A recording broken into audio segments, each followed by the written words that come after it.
Hello, everyone. So grateful that you all have decided to join us. We want to kind of welcome you into the virtual session. Welcome to all of our students all across the district. We hope that you are looking forward to another installment of our criminal justice lecture series. Slipped my mind there. So I want you to do me a favor. One, I want you to share this. So if you're watching on YouTube Live or if you're watching on Facebook Live, I want you to click that share button so that you can share it with your friends, your network. We want them to kind of tune in. We want you to share it with your friends. Maybe use that link. You can copy and send it in a text, or maybe drop it in your favorite group chat to let them know what's going on. And a nice little comment to them, tell them why they should tune in. We're really excited about today's discussion. Also, if you would like, we would love for you to just shout out your school in the comment section. So if you're watching from a certain school, feel free to shout out your school. Let us know who's watching. We would definitely appreciate it. Really excited about today's conversation. We have Jessica Gingold, who is a staff attorney for Equip for Equality. We're so humbled and so grateful that she has carved out some time for us here at Chicago Debates to share with you, our students, and our Chicago Debates family on the topic of the criminal legal system. For those who do not know, our topic this year at Chicago Debates is criminal justice reform, and we wanted to make sure we spent some time diving deep on some of these really important subjects that our students are going to be debating on. Now, helping us in this conversation or leading us in this conversation is one of our staff members, Ms. Aisha Patel. Aisha has been with Chicago Debates for a little longer than a year now, and she will help kind of guide us through this conversation with Jessica. So I'm going to invite them into the stream now as they lead us in this really great conversation. So Aisha and Jessica, welcome. Thank you. No problem. All right, let's get started.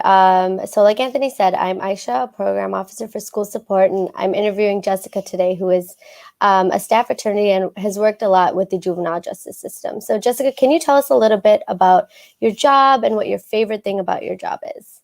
Sure. So I am currently a staff attorney at Equip for Equality, as Anthony said.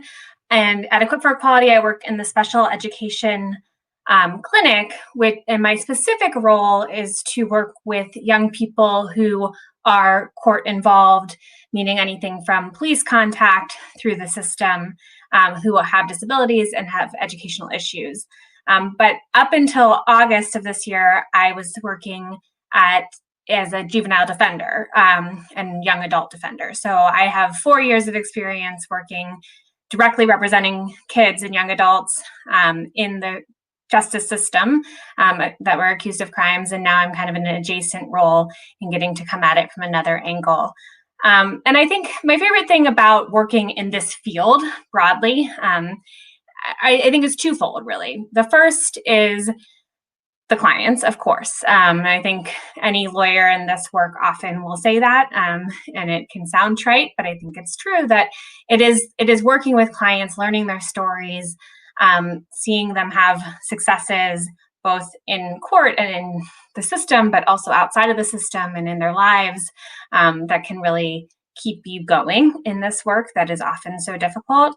But also, I think part of what keeps me going is getting to push back on the systems of power that are there that are designed to dehumanize my clients. I like being the person who says no, who tells the true story of my clients, and who makes people in power understand that there is an actual individual standing before them, that the systems that have been in their lives have failed them, and kind of hold people accountable to that. I think it's fun at the end of the day to say, no to people and fight for what you believe in.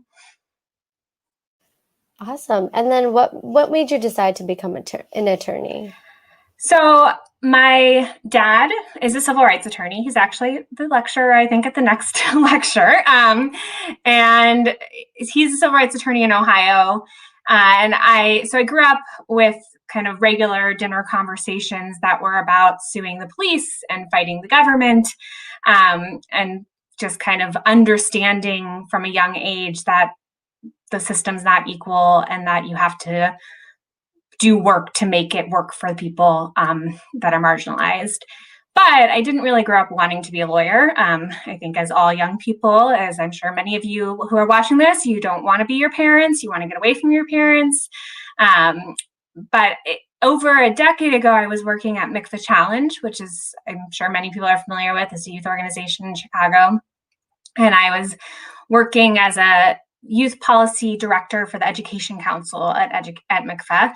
And it was in that role that I really kind of decided that I wanted to understand power better, because we were trying to make some policy changes happen. And in one particular thing we were working on, we ran up against kind of a legal stop. And the lawyers at CPS were just kind of like, nope, you can't do it. And I, as a young adult professional, didn't really have the answer for how to say we should be able to, right? And so I think for me, becoming a lawyer was really about learning about power, about how to have access to power, and then how to be a bridge for those who don't necessarily have it. So I actually went and got a master's of education and a law degree, because I wanted to also focus always on youth justice issues, and kind of maintain being a youth worker in my law practice. And so thinking about, as a lawyer, how can I empower young people? How can I make sure that the system and the process isn't another source of silencing people? Awesome. Thanks for sharing. So within the resolution this year, two of the big topics that students will be debating are policing and sentencing. So can you explain the process that goes from someone getting arrested to ending up in jail or juvenile detention? Sure. So I'll focus on the juvenile system, because they're a little bit different. And I know more of the questions are in juvenile in this interview, but if you want me to also then expand on how it's different in adult, I can.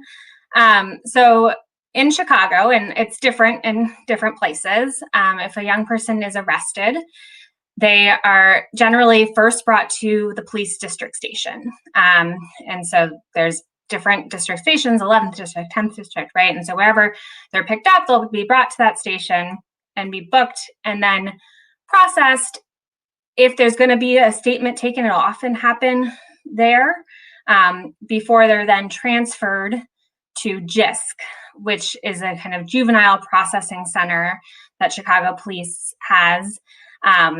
And so any young person who's arrested is going to go to JISC at this point.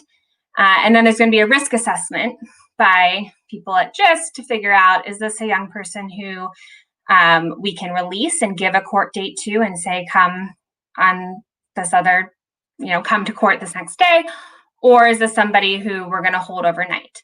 I should also mention that there is a process kind of before you get to JISC where there can be informal station house adjustments where the police can decide not to actually formally charge you, and it kind of becomes, it still gets put into a record, but they wouldn't necessarily be processed. But once you're at JISC, they're making that final decision. Are we holding you? Are we letting you go and telling you to come back to court? Let's say you're held overnight. You would have court the next day. You'd be taken over to the Juvenile Temporary Detention Center, 1100 South Hamilton. You'd come to court the next day at around 11 a.m. You'd be given a lawyer at that point. And then the first appearance you would have in court would be before a juvenile judge. And two things happen at that hearing. The first is the judge determines whether there was probable cause to arrest you, which means the police had to have some evidence that you actually committed a crime and that it was actually you. Probable cause is not a very high standard. When you get to trial, it's beyond a reasonable doubt. That's a much higher standard than what's required at that first hearing. But so to determine probable cause, the state's attorney would give a proffer, meaning they would say the facts usually that are written in an arrest report, say this is what we're saying happened.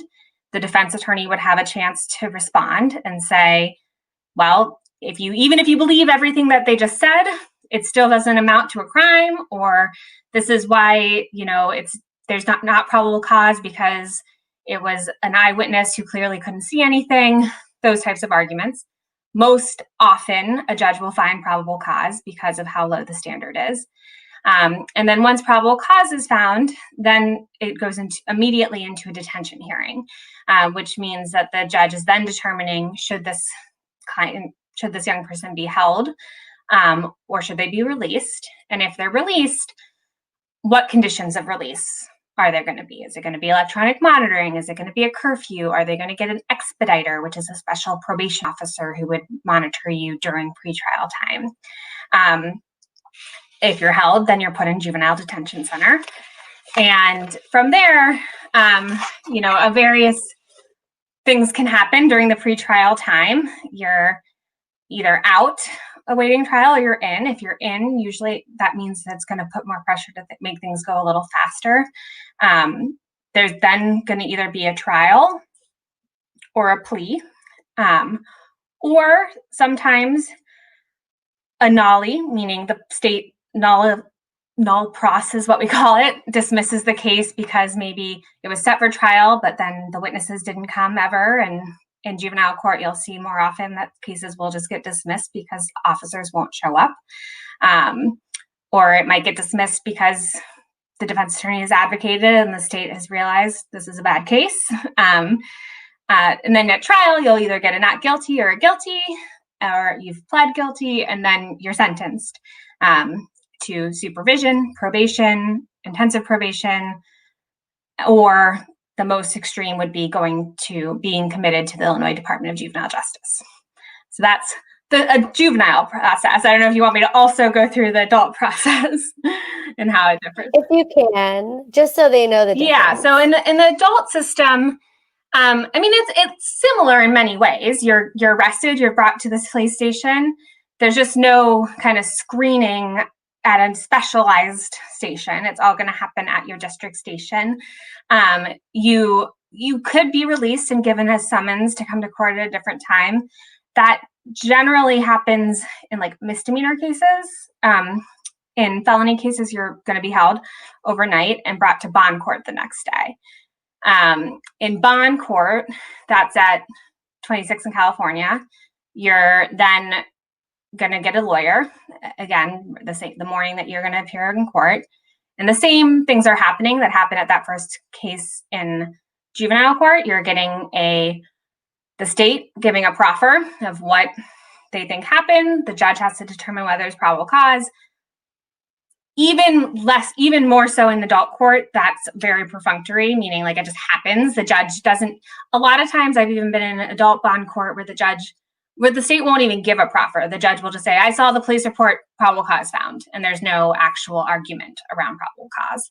And then there's a bond hearing where and one of the big differences is in a juvenile court, there's no bail set. It's all conditions of release or being held.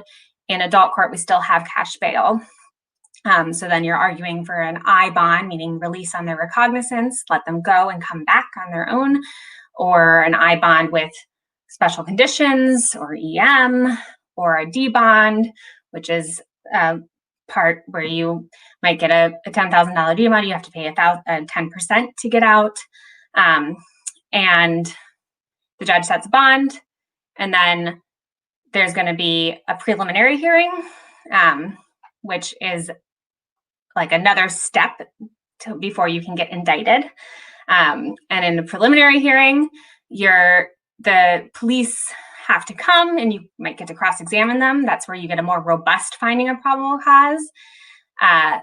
Or the state could just indict with a grand jury and not have a preliminary hearing. So that's a workaround, which happens a lot. If you're indicted or probable cause, then you go get a felony court judge. You're in felony court, things proceed. And similarly, if you're held, it might push the case to go a little faster than if you're out. But during the pretrial, you're filing motions, same as in juvenile court, and negotiating, seeing what you can do. And then ultimately, it's going to be a trial, a plea, dismissal, and then sentencing. Awesome. Thank you. That was really helpful. And then in juvenile cases, what are, I guess, people's rights when they're being arrested, or like at different stages? So like when they're being arrested, when they're being charged, and then if they are actually held in detention. Sure. And so, I mean, I think one thing to just step back on in terms of the differences between the two is juvenile court has its own code, right? And so there's a criminal code which applies to both. So what is a crime as it relates to, robbery is going to be the same whether you're a juvenile or an adult. But the way in which there's specific policies for juvenile court, and that's called the Juvenile Court Act. And so in the Juvenile Court Act, there is a policy section that says that the judges, the system has to focus on rehabilitation and positive youth development. That's not in the normal criminal code. And because that's there, it does change a little bit of what's happening in a juvenile court. In Illinois, I would still say the language in the Juvenile Court Act is pretty strong on accountability and holding kids accountable. So while rehabilitation is there, it's definitely not only about rehabilitation in the Juvenile Court Act. But ways in which the rehabilitation kind of shows up is, there is a different detention standard for juveniles. The court asks if there's an urgent and immediate necessity for protection of the minor, the community to detain, or the community, or there's a flight risk. And that urgent and immediate necessity is a bit higher of a standard than what you would see in adult court. And then the judge has to think about what the least restrictive environment would be. So they have to say, what can we do to make sure that this kid is in the home with their parents, because that is the preference. And that's kind of follows throughout the juvenile system, where there's a preference for community-based placement. Whether that happens is another question, but that is what's kind of written into the law. And timelines are just generally faster. In juvenile court, in the Juvenile Court Act, if a client is held and the defense demands trial, which you have to make that demand, you are technically only have 30 days till you're supposed to have trial. That rarely happens exactly like that in practice, but that is what's written in the law. And in adult court, it's 120 days. And I think that overall in juvenile court, there's just kind of a more focus on how can we help this person, right? And, debatable whether that's happening, but that's kind of the focus. I think when we're talking about the rights of kids in the system, that the seminal case, the United States Supreme Court seminal case on juvenile rights is in Ray Gall. And not to be a complete law nerd, but this is a case from 1967. And it's a case in which a 15-year-old was accused of doing prank phone calls. And with lewd and indecent remarks. And he went to court. His parents weren't notified. He was never really told the charges. He didn't have a lawyer. There were no witnesses that ever came to court. He didn't get to cross-examine anybody. There were a couple of hearings, and the judge sentenced him to a correctional school until his 21st birthday, which is essentially a juvenile life sentence, because in juvenile court, the maximum sentence is to your 21st birthday that you can get. That case went all the way to the Supreme Court, and the Supreme Court said, no, juveniles have rights too. We can't just say, this is what we think is best for you, here you go. And so in that case, the Supreme Court said they have a right to a lawyer, just like adults. They have a right to confront and cross-examine witnesses. They have a right to notice of the charges, a right to a transcript, meaning what happens in court has to be written down. The privilege against self-incrimination, because Jerry Galt was just asked what happened in court and nobody told him he didn't have to say anything. But no jury trial right. And so that's another difference, is in adult court, there are jury trials, and you have a right to a jury trial. In juvenile court in Illinois, there isn't. There are some states that do have jury trials for juveniles, but that would be at a state level that they've decided to do And there are certain very extreme cases where you have a jury trial right in juvenile court, when it's that's in the weeds, but there are a few exceptions to that. But a few other protections that juveniles do have in Illinois that are some maybe extra rights are that when they're being arrested, like anybody, when you're arrested, you have the Fifth Amendment right. I'm sure many of you have heard on police TV shows, you have the right to remain silent and Miranda rights, right? Like everybody knows those. And those apply to everybody, not just adults. So the very minimum, they have to be given their Miranda rights before they can be questioned. But the state statute also requires the rights to be read in a specific way. And there's a specific taking statements from a juvenile statute. Whether it actually happens and whether that has teeth is another question. Juvenile statements are also always supposed to be recorded. Adult statements are supposed to be recorded in certain instances, but not every statement. And officers are supposed to make immediate efforts to notify parents when somebody is arrested. Increasingly, also, I think another way in which juvenile rights are changing in the legal system is through the introduction of adolescent brain science. And so you have, you all know kids are different than adults. And the science says that. And I am a firm believer in adolescents and young people are very competent, amazing, self-reliant, awesome people. But the truth is also that their brains are not as developed as adults. And the law is starting to understand that. And so there's a line of Supreme Court cases, and we're talking about sentencing, where the first one was Roper in 2005, that the Supreme Court said, okay, if somebody commits a crime before they're 18, you can't sentence them to the death penalty. So you can't kill a kid who did a bad thing, which seems kind of crazy that it took till 2005 for that to be the law, but that is how that played out. From there was another case in which they said you can't give a kid life without parole for a non-murder case. So if somebody is under 18, they commit a crime that's not murder, they can't be killed, and they also can't be given life without parole.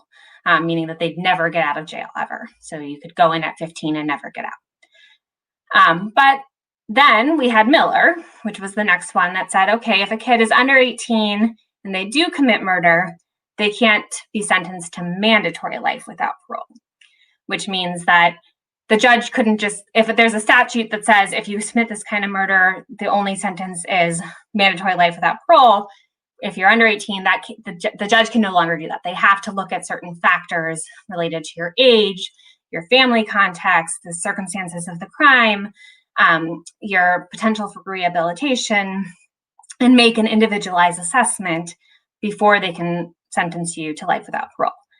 That being said, kids can still be sentenced to life without parole if the judge does all of that and then says, yeah, I think they're irredeemable. And I've worked on a few of those cases, and it's pretty shocking that somebody could look at a 17-year-old kid and say, or a 15-year-old kid and say, you should never get out of prison. And there are plenty of kids still sitting in prison today who are in that circumstance.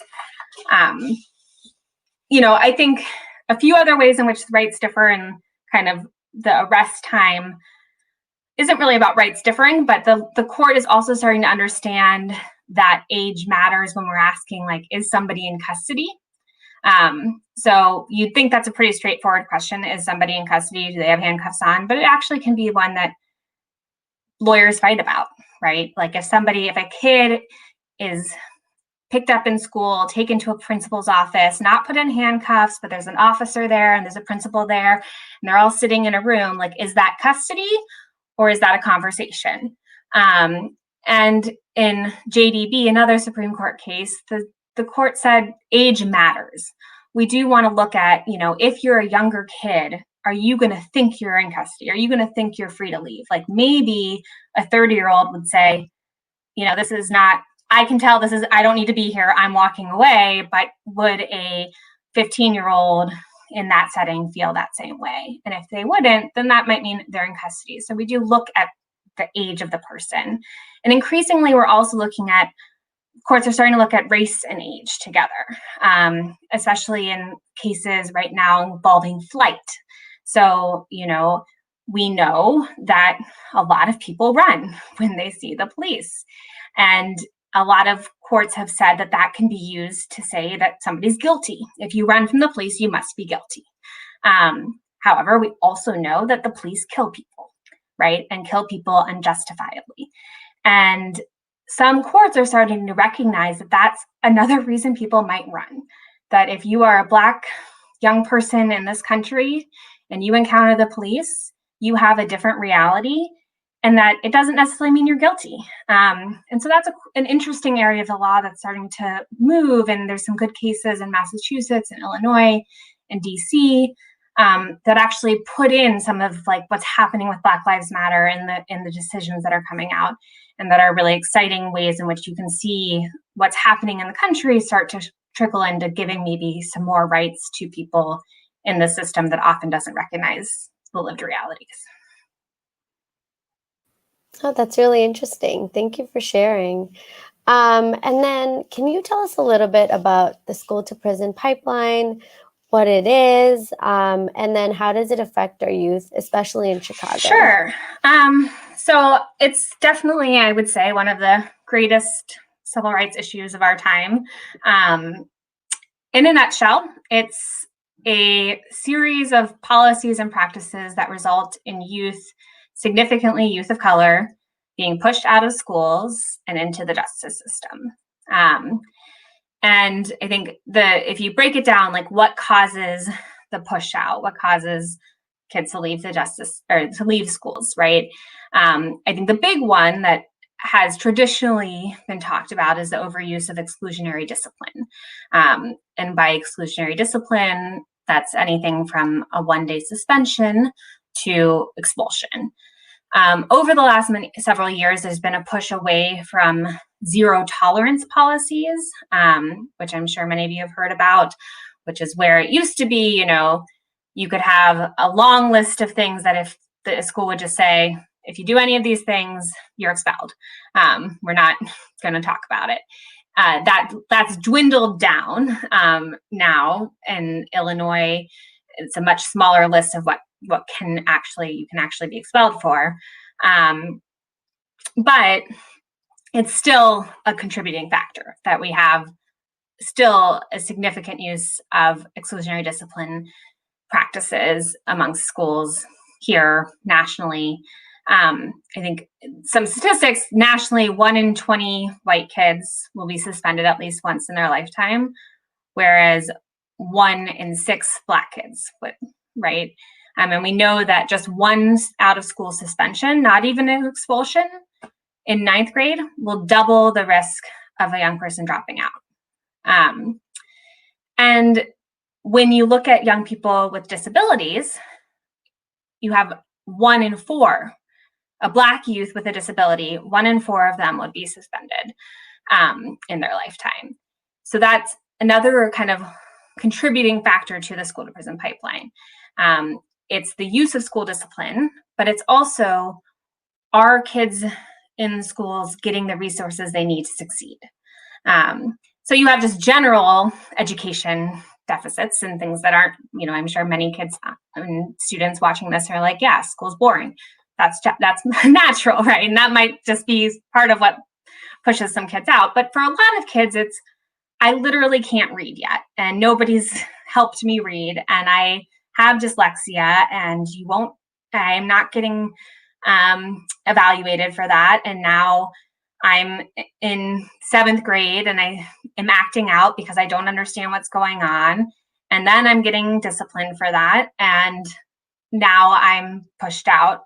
Or maybe I wasn't even disciplined, but I just haven't been able to follow school for so long that I've lost interest, right?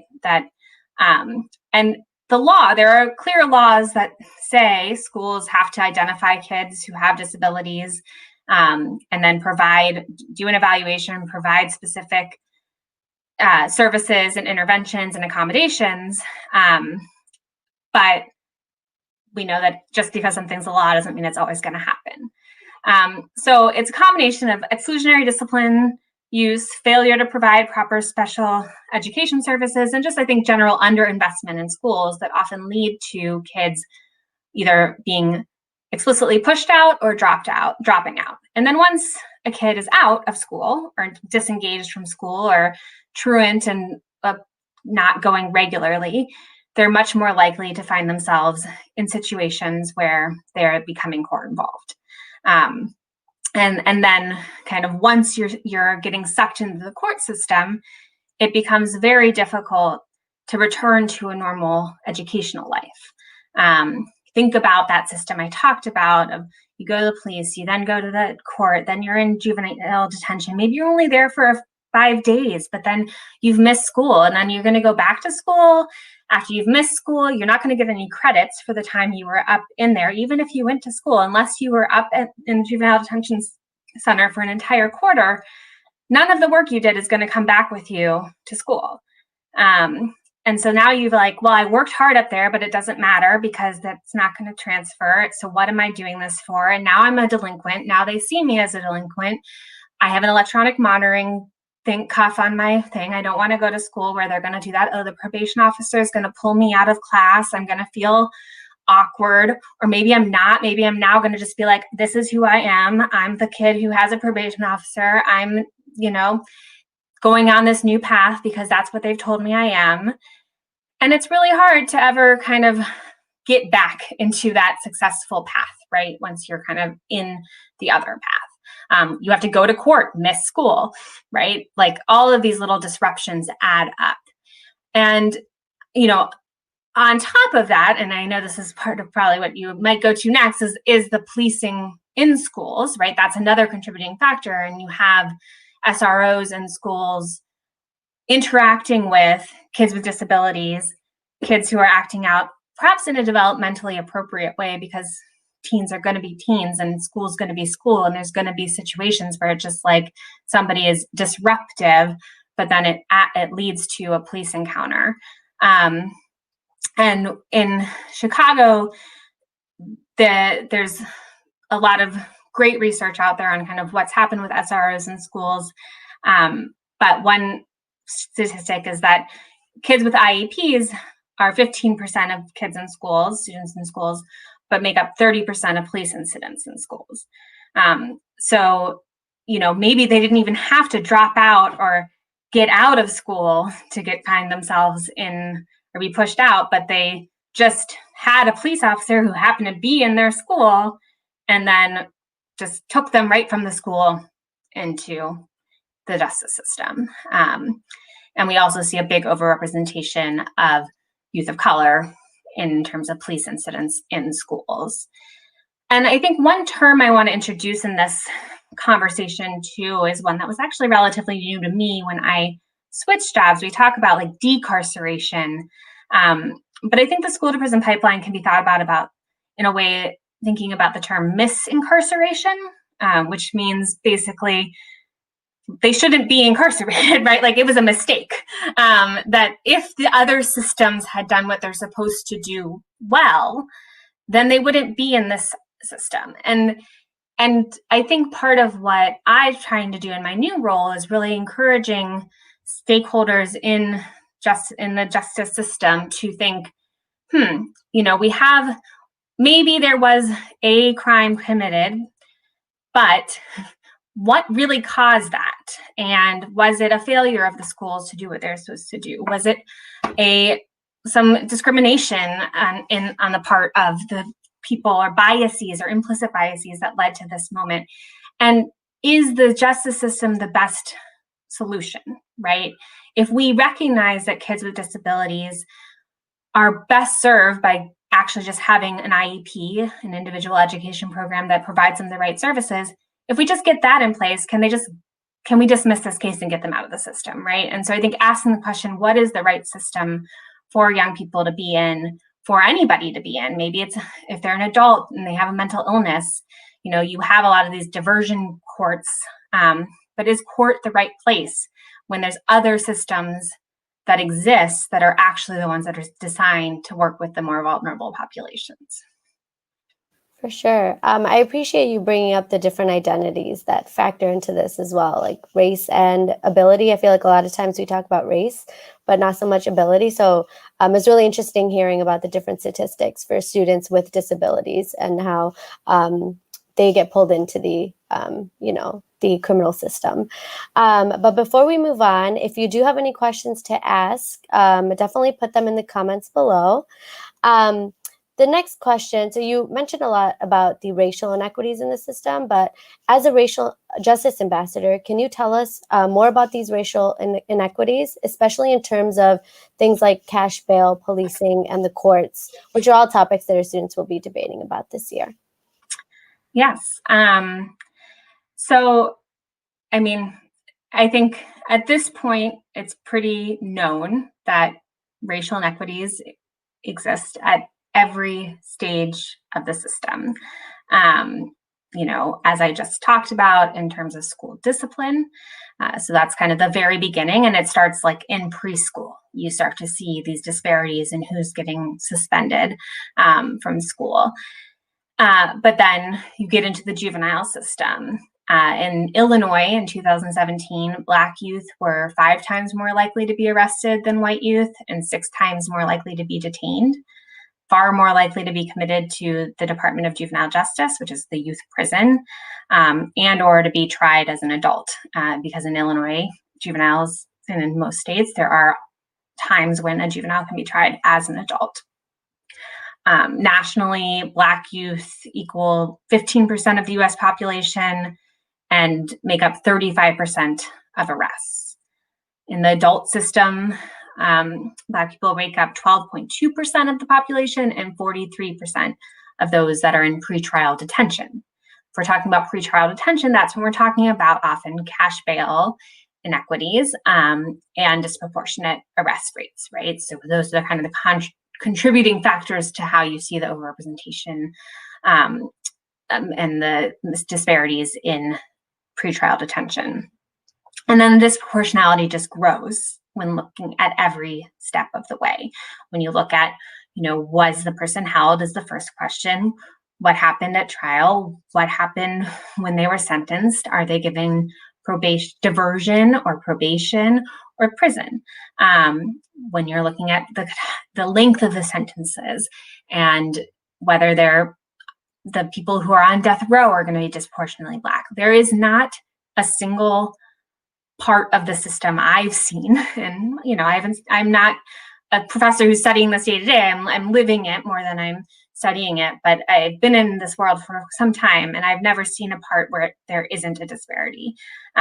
Many of those statistics I just cited are actually from a website called prisonpolicy.org, which has really great visualizations of the disparities and just shows in depth all of the different ways. And the SRO statistics that I talked about are from a website called copsoutcps.com, which is an amazing resource on everything related to SROs in Chicago and amazing youth advocacy on that front, putting out some really important data. In policing, I want to kind of just share one little part of the disparities as I've seen them play out in Chicago, and it's kind of been one of my pet peeves, is the use of TACT teams.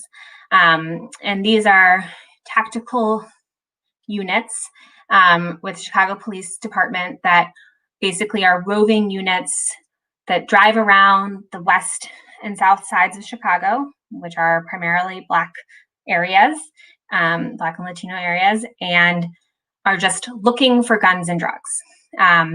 So we all have heard of stop and frisk, and like there's the big New York case where it kind of was like, oh, stop and frisk is bad, we shouldn't be doing it. It's really happening in Chicago all the time, first of all. And what is happening, one thing I found really interesting, so in a case I did a lot of research into some statistics on this, and there's the Illinois Traffic and Pedestrian Stop Study, which is just like a very central government agency that does research on this stuff. And in 2015, the Chicago Police Department conducted 85,000 stops.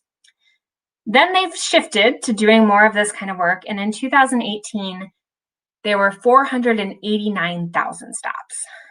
That's a big increase. And 86% of those stops were Black and Latino drivers. That doesn't add up, right, in the state of Illinois for that to be the statistic. And I've watched a lot of these stops in my work, in my body, and watching body-worn cameras. And as a white woman, I can say that I have never experienced a traffic stop like any of the traffic stops that I've seen. And I've seen stops that don't result in a criminal case, because often when you subpoena body-worn camera, you'll get the camera for your case, but you might get some others too. And you'll see there's stops that didn't give them any results before. And every stop starts with, any guns or drugs in your car? Mind if I search it really quick? Can you step out? I've never been asked any of those questions, right? When I've been stopped, I've just been asked for my license and registration. All right, maybe get a ticket, maybe not, because I smile. And, you know, I think what's interesting too is when you look at the research around traffic stops and how this plays out, is that actually the hit rate, meaning they finding something in a car that's stopped, is much greater for white drivers, because usually police are stopping white drivers more often for that purpose, or searching a car more often when they actually have something to be suspicious of, right? But what the protocol seems to be in Chicago and for many of these units is, you're Black, I've stopped you, you're in a neighborhood that I've decided is a bad neighborhood, and therefore you probably have something, and so let's just see. And if we're lucky, we'll say, you were reaching, you looked weird at me, you shuffled in your seat, you sweated, and that'll be our reason that we can give to the court for why we searched your car after the fact. And so I just think that, like, that's the practice of this stuff, right? Is just the way in which it really happens in the day-to-day. And also, I'm sure many young people have experienced just being stopped on the street, walking down the street. You know, I had one client who I think was stopped like 17 times in 6 months and didn't have a case all those times. They stop, they search them. You know, it gets so bad, and I'm sure many people watching this have experienced this, where a police was walking up and you just automatically raise your shirt, right? Like, that's what's being taught to young people in this city, is that your body is not yours, it's the state's, and you just make yourself available to it. And so I think, you know, you can look at the statistics and it's powerful, but when you really think about the lived experience of what it feels like to be policed, and the difference of what it feels like to be policed when you're a Black youth versus a white youth, in the city and across the country, it's really staggering. For sure. And you mentioned 2 websites that I just want to make sure people have taken note of. So the first one is prisonpolicy.org. There's a lot of good stuff and graphics on cash bail here, but also other aspects of policing, which I definitely recommend checking out. I think we have some cards in the core files from this website. And then for folks interested in the advocacy around removing school resource officers from CPS schools, copsoutcps.com, which Jessica mentioned is also a really good resource. And then just a couple more questions before we close out. How can the youth get more involved in advocacy around criminal justice reform? We're seeing a lot of this in Chicago, especially within students in CPS, but what are some other ways that they can get involved? Yeah, I mean, I wish I had like more silver bullets on that one, like what you can really do. You know, I think finding youth organizations and youth organizers who are involved. Chicago has a wealth of youth organizing happening here. I know Good Kids Mad City, Asada's Sisters, a lot of the organizations involved in the Cops Out CPS. There's MCFA Challenge that I talked about, has youth policy making councils that kids can be a part of, that young people can be a part of, and different councils within schools. You know, I think that if this is something you're passionate about, look for ways to get involved, right?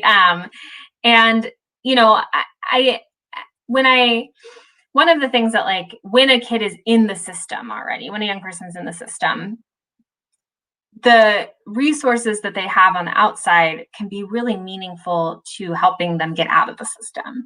And what I mean by that is, you know, if you are involved in a cool youth organization or a basketball team or church or some other place, and a young person in that place gets caught up in a case, your letter, your advocacy as somebody outside of that world can make a world of difference in humanizing the person that's on the inside and making a judge or a state's attorney think about the person differently.